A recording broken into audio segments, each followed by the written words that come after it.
I grew up in Las Vegas. I was born and raised there. Elvis, my parents, went to his wedding.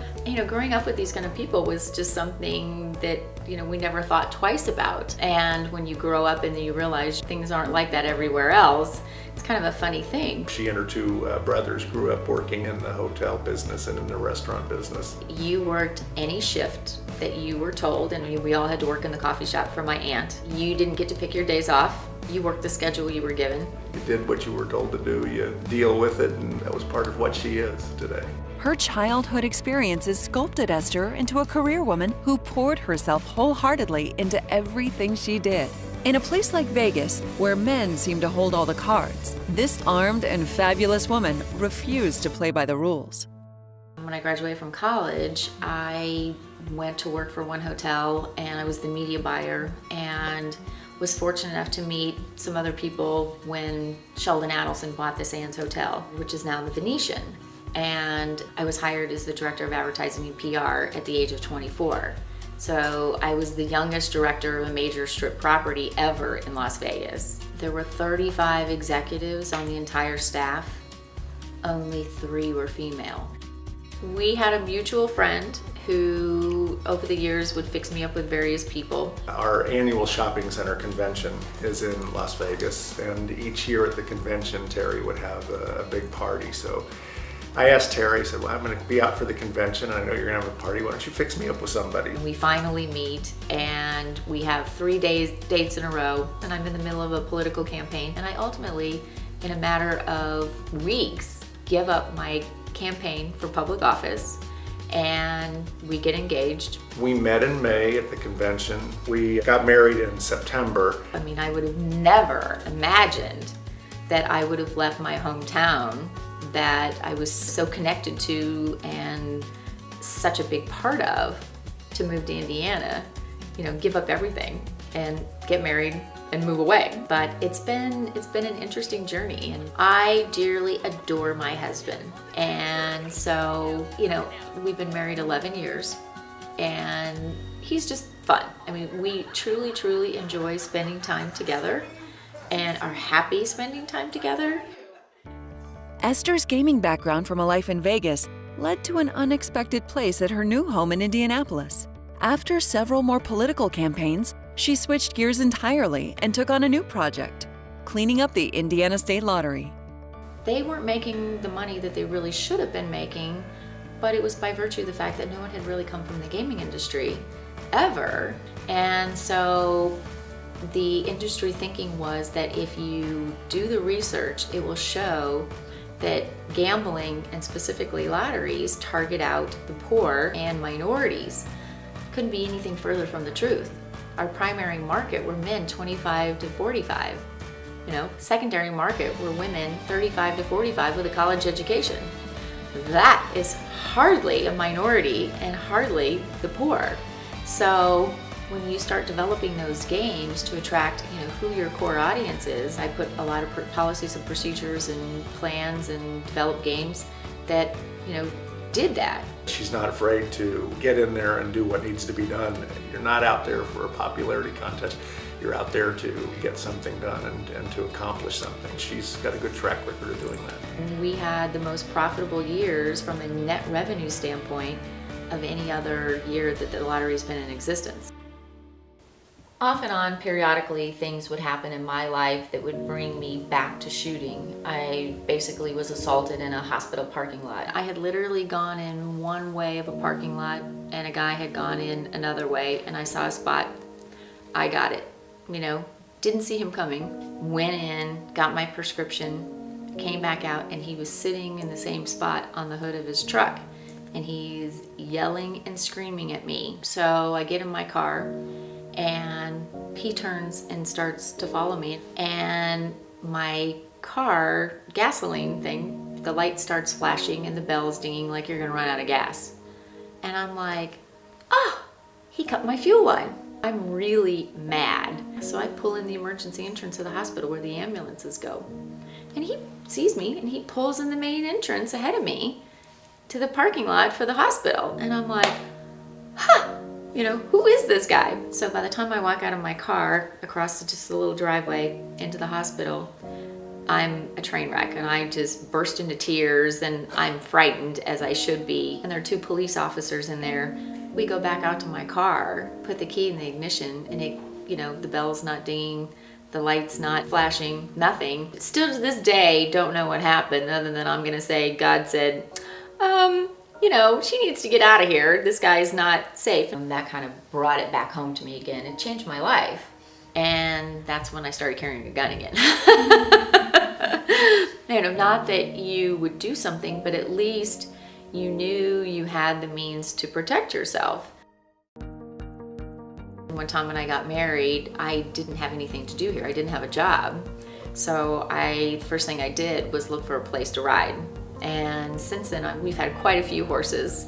And I just can't imagine my life without them now. Riding is that bond that you have with that horse. It's something that you really can't convey what a incredible feeling it is. They just do cute, funny things. And of course they respond when you have a bad day. They know you've had a bad day. The way she deals with animals is really very similar to the way she deals with people. She's a very caring person, very loving person, and likes to take good care of people and good care of animals, good care of things. You can have all the carrots you want. Oh, yes, pretty boy. Well, the big thing that happened was Tom was riding horses and had an accident, fell off and broke his hip and his elbow. Well, this kind of changed everything. And I thought, what can he do that's still fun and that we can do together and enjoy it? So I said, well, what about skeeter trap? So bought a Benelli, loved that gun, and I said, now I need someone to really teach me how to use it properly. So found a guy at the gun club, Bob Self, who's a national and international champion and a phenomenal teacher. I started teaching Esther 3 or 4 years ago. She came out by herself at first, and then she brought her husband. Esther is a natural. She can lean in, mount the gun, and doesn't even think about that. It just happens. I didn't realize how competitive we really were. There is an inner competitiveness in my being. So that's carried over into the gun arena. It's a good day for me when I can beat her in sporting clays. It doesn't happen a lot, but every now and then.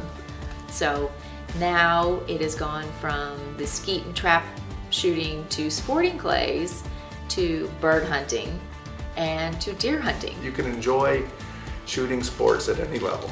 It has really encompassed more than just a sport. It's a totally different look on life. I'm a big believer on values, morals, and ethics, but also very principally oriented, and that, it's put up or shut up. And the right to defend myself and the right to have a gun and the right to shoot is given to me by my country. And my father probably is the one that drove that home, that, guns are just a part of being an American. The Second Amendment is very important, needs to be protected. And I appreciate an organization like the NRA that does that work. The women's event, I think, I'm certain it's going to be one of the best ever, because she just won't settle for anything less. I don't think you could have picked anyone better than Esther Schneider to chair that event.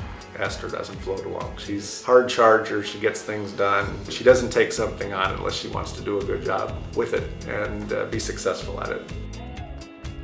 And the Women's Leadership Forum takes life to a different level, because it makes people pay attention to what's going on now here in our own country.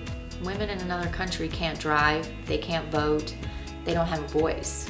We do, and this is a great way to introduce them to getting accustomed to standing up for themselves.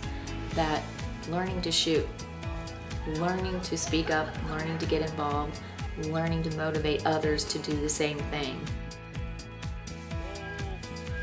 Every woman I've ever talked to about guns that was so negative had never even held one, let alone seen one with their own eyes. I love to introduce women to shooting because it is an equalizer, that it does instill confidence. My house was broken into, and thieves came in while my husband and I were asleep and stole my purse out of our kitchen. And realizing that, had they come into the house further, we wouldn't have had a way to protect ourselves. It was something that for weeks afterward, it was hard to sleep at night. And one Sunday, she calls me and she's like, "Hi, it's Janet. I want a gun." And I'm like, "Whoa!" So we brought the buffet of guns and took Janet to the range. She shot, didn't say a word, walks out, and she's at the counter with the sales rep. She points down, she goes, "That one." And she picked out a Kimber 45. I have never taken anyone to the range that walked away and said, "I don't want to do this again." Every single one of them has said, "Wow, this was tremendous." It gives me a great feeling of confidence and security, knowing that it's there if I need it, and knowing that I know how to use it if the need arises. I mean, she's probably what most people would think would never own a gun and never dream of going hunting. And, shatters all of the images that a lot of people, the negative images that people have of women and guns. That's probably something I underestimated, the social connection and the fun that we had. I didn't anticipate, I guess, beforehand. What I would hope other women take away is that, yes, we can empower you. Yes, you can have confidence and say, "Hey, you can change your situation, but you have to have the moral strength and the will to do it and rise up and help yourself. Instead of being afraid, go at it, learn it, and have fun." Life's too short not to be fun. You can still be responsible, but have fun.